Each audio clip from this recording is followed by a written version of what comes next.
双语音标领航，注音阅读启蒙，叶兴阳有声读物。God the Invisible King by H. G. Wells. Herbert George Wells. Contents. Preface. 1. The cosmogony of modern religion. 2. Heresies, or the things that God is not. 3. The likeness of God. 4. The religion of atheists. 5. The Invisible King. 6. Modern ideas of sin and damnation. 7. The idea of a church. The Envoy. Preface. This book sets out as forcibly and exactly as possible the religious belief of the writer. That belief is not Orthodox Christianity. It is not, indeed, Christianity at all. Its core, nevertheless, is a profound belief in a personal and intimate God.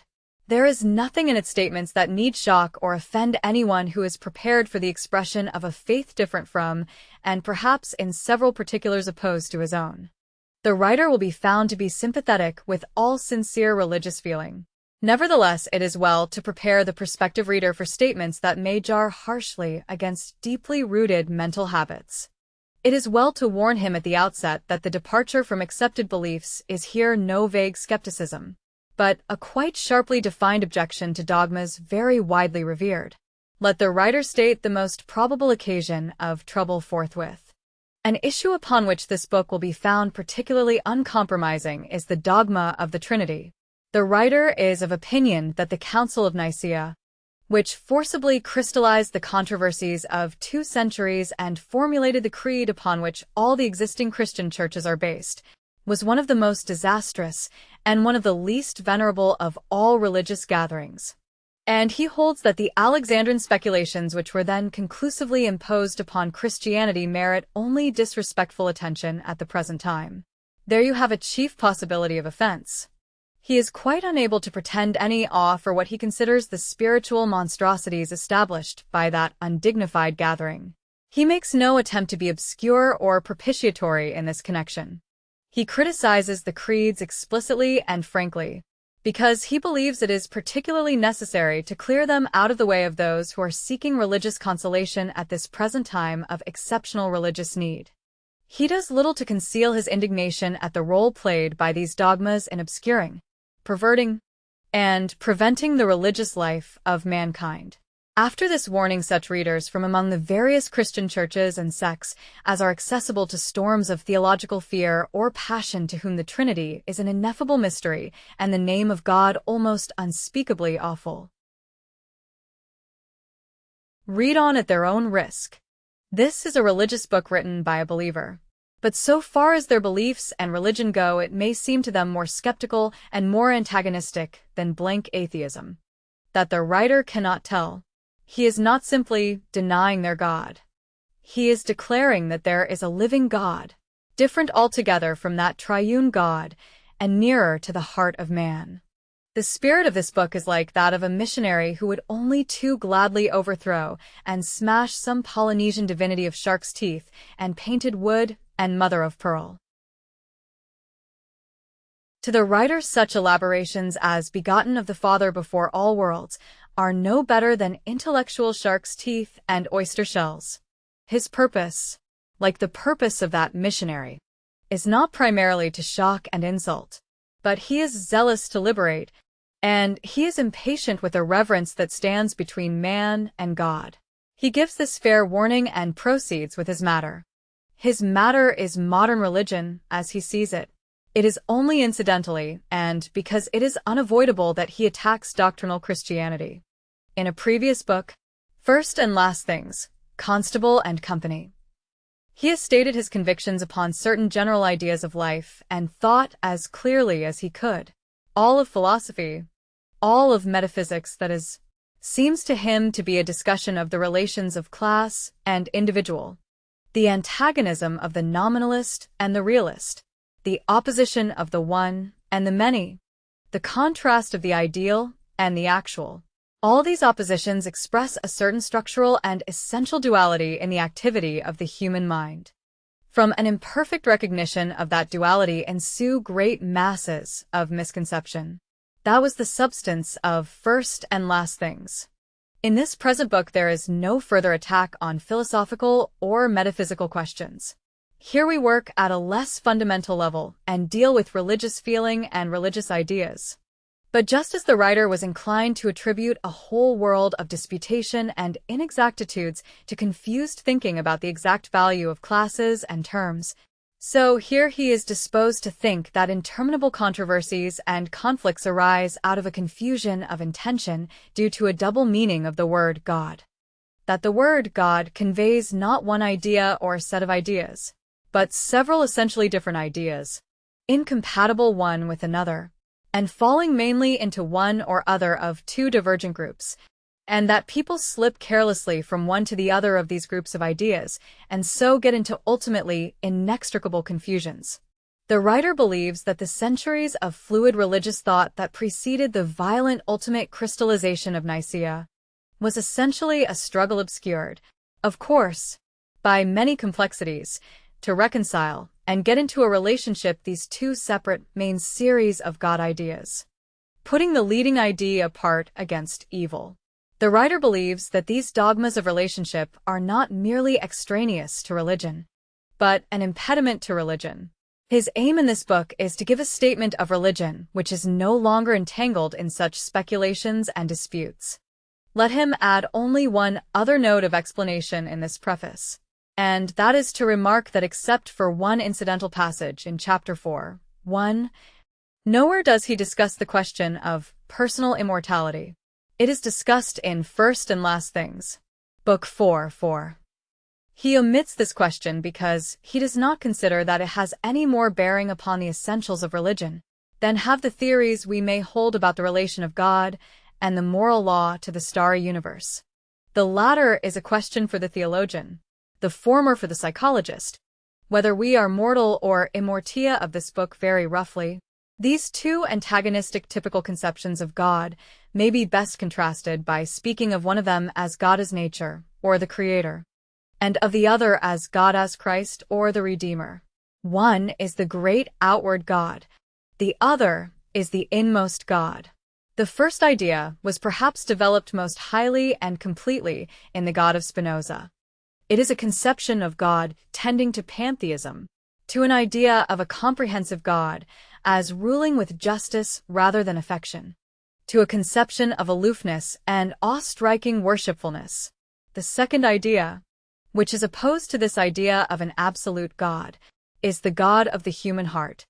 The writer would suggest that the great outline of the theological struggles of that phase of civilization and world unity, which produced Christianity, was a persistent but unsuccessful attempt to get these two different ideas of God into one focus. It was an attempt to make the God of nature accessible and the God of the heart invincible, to bring the former into a conception of love and to vest the latter with the beauty of stars and flowers and the dignity of inexorable justice. There could be no finer metaphor for such a correlation than fatherhood and sonship. But the trouble is that it seems impossible to most people to continue to regard the relations of the Father to the Son as being simply a mystical metaphor. Presently, some materialistic bias swings them in a moment of intellectual carelessness back to the idea of sexual filiation. And it may further be suggested that the extreme aloofness and inhumanity, which is logically necessary in the idea of a creator God, of an infinite God, was the reason, so to speak, for the invention of a Holy Spirit, as something proceeding from him, as something bridging the great gulf, a comforter, a mediator descending into the sphere of the human understanding. That, and the suggestive influence of the Egyptian Trinity that was then being worshipped at the Serapeum, and which had saturated the thought of Alexandria with the conception of a Trinity in unity, are probably the realities that account for the third person of the Christian Trinity. At any rate, the present writer believes that the discussions that shaped the Christian theology we know were dominated by such natural and fundamental thoughts. These discussions were, of course, complicated from the outset, and particularly were they complicated by the identification of the man Jesus with the theological Christ, by materialistic expectations of his second coming, by materialistic inventions about his miraculous begetting, and by the morbid speculations about virginity and the like that arose out of such grossness. They were still further complicated by the idea of the textual inspiration of the scriptures, which presently swamped thought in textual interpretation. That swamping came very early in the development of Christianity. The writer of St. John's Gospel appears still to be thinking with a considerable freedom, but Origen is already hopelessly in the net of the texts. The writer of St. John's Gospel was a free man, but Origen was a superstitious man. He was emasculated mentally as well as bodily through his bibliolatry. He quotes, "His predecessor thinks," but the writer throws out these guesses at the probable intentions of early Christian thought in passing. His business here is the definition of a position. The writer's position here in this book is, firstly, complete agnosticism in the matter of God the Creator, and secondly, entire faith in the matter of God the Redeemer. That, so to speak, is the key of his book. He cannot bring the two ideas under the same term God. He uses the word God, therefore, for the God in our hearts only, and he uses the term the veiled being for the ultimate mysteries of the universe. And he declares that we do not know and perhaps cannot know in any comprehensible terms the relation of the veiled being to that living reality in our lives who is, in his terminology, the true God. Speaking from the point of view of practical religion, he is restricting and defining the word God as meaning only the personal God of mankind. He is restricting it so as to exclude all cosmogony and ideas of providence from our religious thought and leave nothing but the essentials of the religious life. Many people, whom one would class as rather liberal Christians of an Arian or Arminian complexion, may find the larger part of this book acceptable to them if they will read the Christ God, where the writer has written God. They will then differ from him upon little more than the question whether there is an essential identity in aim and quality between the Christ God and the veiled being, who answer to their Creator God. This the Orthodox post-Nicene Christians assert, and many pre-Niceans and many heretics, as the Cathars, contradicted, with its exact contrary. The Cathars, Paulicians, Albigenses, and so on held, with the Manichaeans, that the God of nature, God the Father, was evil. The Christ God was his antagonist. This was the idea of the poet Shelley. And passing beyond Christian theology altogether, a clue can still be found to many problems in comparative theology in this distinction between the being of nature, cf. Kant's starry vault above, and the God of the heart, Kant's moral law within. The idea of an antagonism seems to have been cardinal in the thought of the Essenes and the Orphic cult and in the Persian dualism.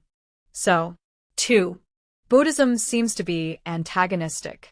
On the other hand, the Muslim teaching and modern Judaism seem absolutely to combine and identify the two. God the Creator is altogether and without distinction also God the King of mankind.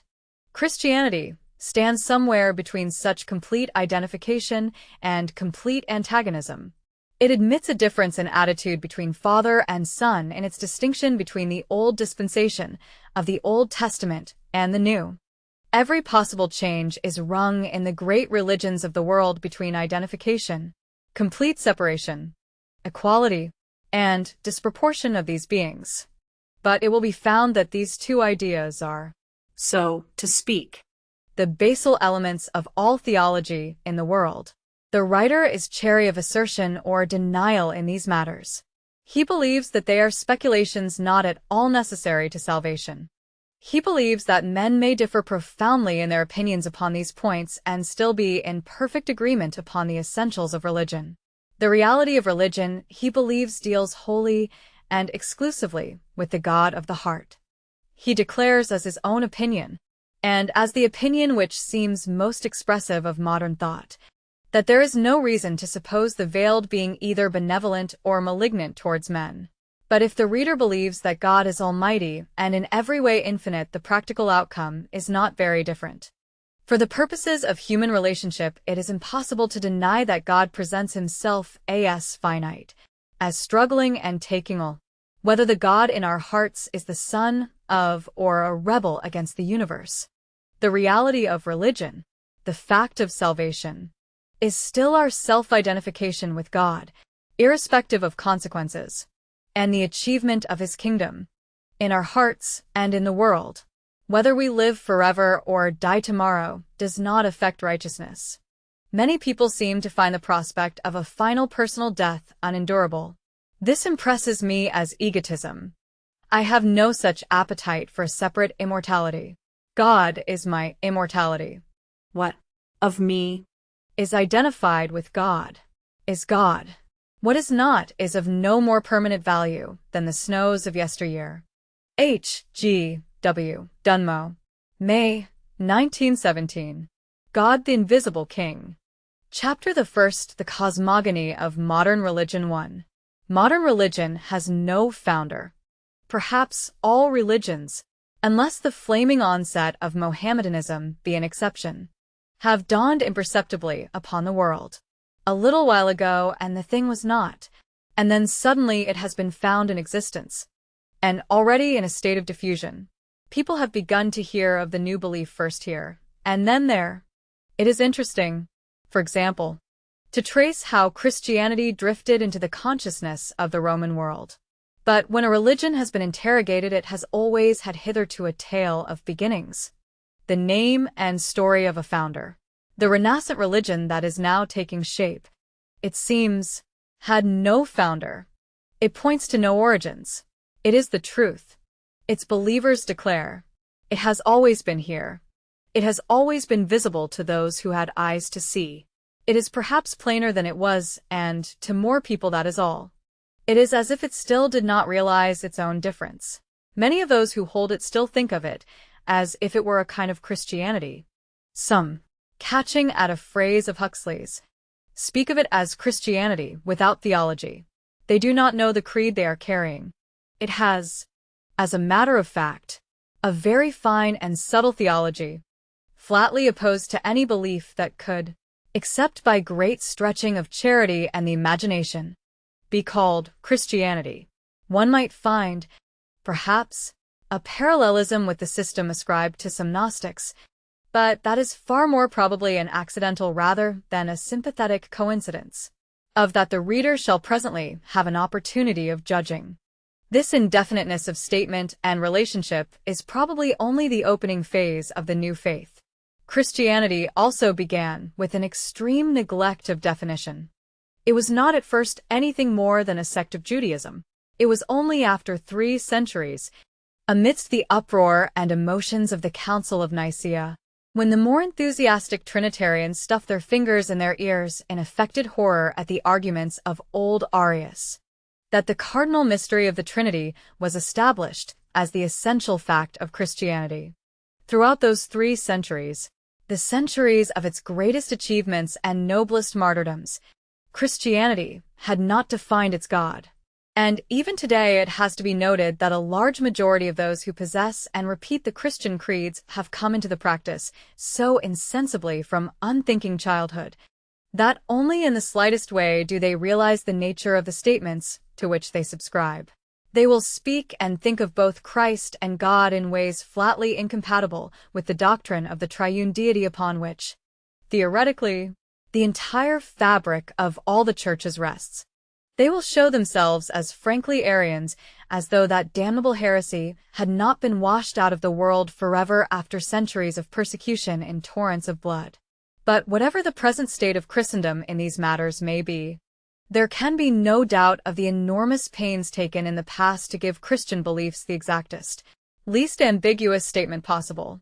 Christianity knew itself clearly for what it was in its maturity, whatever the indecisions of its childhood or the confusions of its decay. The renascent religion that one finds now, a thing active and sufficient in many minds, has still scarcely come to self-consciousness. But it is so coming, and this present book is very largely an attempt to state the shape it is assuming and to compare it with the beliefs and imperatives and usages of the various Christian, pseudo-Christian, philosophical, and agnostic cults amidst which it has appeared. The writer's sympathies and convictions are entirely with this that he speaks of as renascent or modern religion. He is neither atheist nor Buddhist nor Mohammedan nor Christian. He will make no pretense, therefore, to impartiality and detachment. He will do his best to be as fair as possible and as candid as possible. But the reader must reckon with this bias. He has found this faith growing up in himself. He has found it, or something very difficult to distinguish from it, growing independently in the minds of men and women he has met. They have been people of very various origins: English, Americans, Bengalis, Russians, French, people brought up in a Catholic atmosphere, Positivists, Baptists, Sikhs, Mohammedans. Their diversity of source is as remarkable as their convergence of tendency. A miscellany of minds thinking upon parallel lines has come out to the same light. The new teaching is also traceable in many professedly Christian religious books, and it is to be heard from Christian pulpits. The phase of definition is manifestly at hand. Point 2. Modern religion has a finite God. Perhaps the most fundamental difference between this new faith and any recognized form of Christianity is that, knowingly or unknowingly, it worships a finite God. Directly, the believer is fairly confronted with the plain questions of the case. The vague identifications that are still carelessly made with one or all of the persons of the Trinity dissolve away. He will admit that his God is neither all-wise, nor all-powerful, nor omnipresent, that he is neither the maker of heaven nor earth, and that he has little to identify him with that hereditary God of the Jews who became the father in the Christian system. On the other hand, he will assert that his God is a God of salvation, that he is a spirit, a person, a strongly marked and knowable personality, loving, inspiring, and lovable, who exists or strives to exist in every human soul. He will be much less certain in his denials that his God has a close resemblance to the Pauline, as distinguished from the Trinitarian, Christ. The modern religious man will almost certainly profess a kind of universalism. He will assert that whensoever men have called upon any God and have found fellowship and comfort and courage and that sense of God within them, that inner light which is the quintessence of the religious experience, it was the true God that answered them. For the true God is a generous God, not a jealous God, the very antithesis of that bickering monopolist who will have none other gods but me.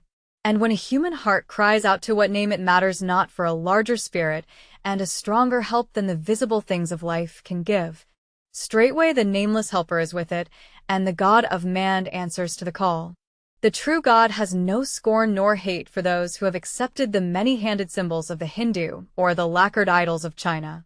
Where there is faith, where there is need, there is the true God ready to clasp the hands that stretch out seeking for him into the darkness behind the ivory and gold.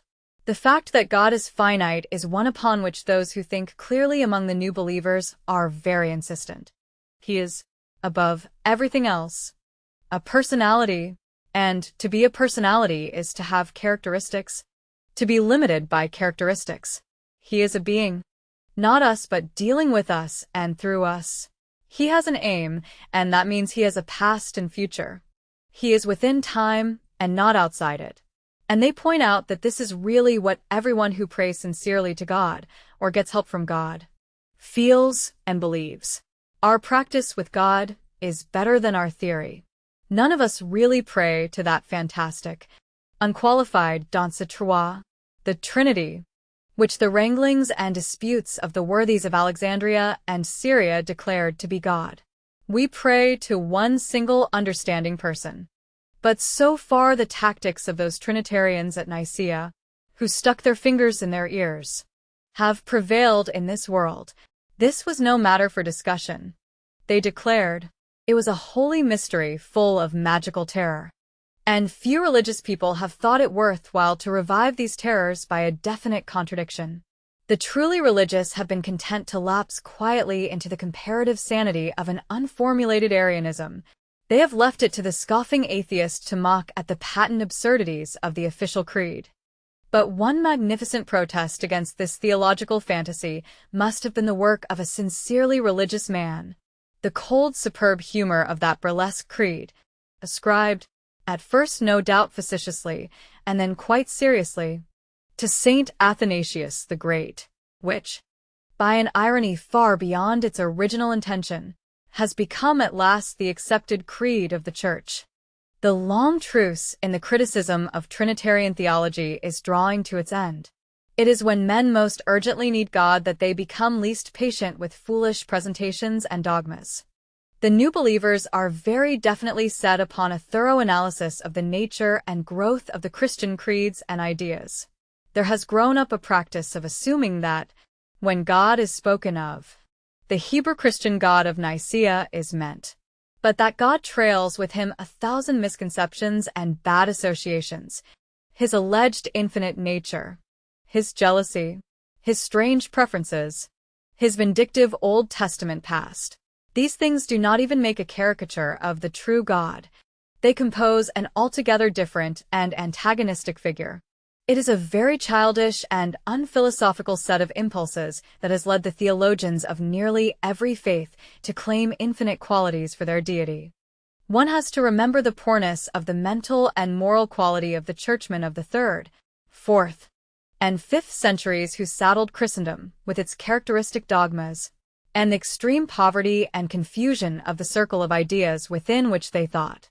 Many of these makers of Christianity, like Saint Ambrose of Milan, who had even to be baptized after his election to his bishopric, had been pitchforked into the church from civil life. They lived in a time of pitiless factions and personal feuds. They had to conduct their disputations amidst the struggles of would-be emperors. Court eunuchs and favorites swayed their counsels, and popular rioting clinched their decisions. There was less freedom of discussion then in the Christian world than there is at present, 1916, in Belgium, and the whole audience of educated opinion by which a theory could be judged did not equal, either in numbers or accuracy of information, the present population of Constantinople. To these conditions we owe the claim that the Christian God is a magic God, very great medicine in battle, in hoc signo vinces, and the argument so natural to the minds of those days, and so absurd to ours, that since he had all power, all knowledge, and existed for ever and ever, it was no use whatever to set up any other god against him. By the 5th century Christianity had adopted, as its fundamental belief, without which everyone was to be damned everlastingly, a conception of God and of Christ's relation to God, of which, even by the Christian account of his teaching, Jesus was either totally unaware or so negligent and careless of the future comfort of his disciples as scarcely to make mention. The doctrine of the Trinity, so far as the relationship of the third person goes, hangs almost entirely upon one ambiguous and disputed utterance in St. John's Gospel, 15:26. Most of the teachings of Christian orthodoxy resolve themselves to the attentive student into assertions of the nature of contradiction and repartee. Someone floats an opinion in some matter that has been hitherto vague, in regard, for example, to the sonship of Christ or to the method of his birth. The new opinion arouses the hostility and alarm of minds unaccustomed to so definite a statement, and in the zeal of their recoil they fly to a contrary proposition. The Christians would neither admit that they worship more gods than one because of the Greeks, nor deny the divinity of Christ because of the Jews. They dreaded to be polytheistic. Equally did they dread the least apparent detraction from the power and importance of their Savior. They were forced into the theory of the Trinity by the necessity of those contrary assertions, and they had to make it a mystery protected by curses to save it from a reductio ad absurdum. The entire history of the growth of the Christian doctrine in those disordered early centuries is a history of theology by committee, a history of furious wrangling, of hasty compromises, and still more hasty attempts to clinch matters by anathema. When the muddle was at its very worst, the Church was confronted by enormous political opportunities. In order that it should seize these, one chief thing appeared imperative: doctrinal uniformity. The emperor himself, albeit unbaptized and very ignorant of Greek, came and seated himself in the midst of Christian thought upon a golden throne. At the end of it all Eusebius, that supreme trimmer, was prepared to damn everlastingly all those who doubted that consubstantiality he himself had doubted at the beginning of the conference. It is quite clear that Constantine did not care who was damned or for what period, so long as the Christians ceased to wrangle among themselves. The practical unanimity of Nicaea was secured by threats, and then, turning upon the victors, he sought by threats to restore Arius to communion.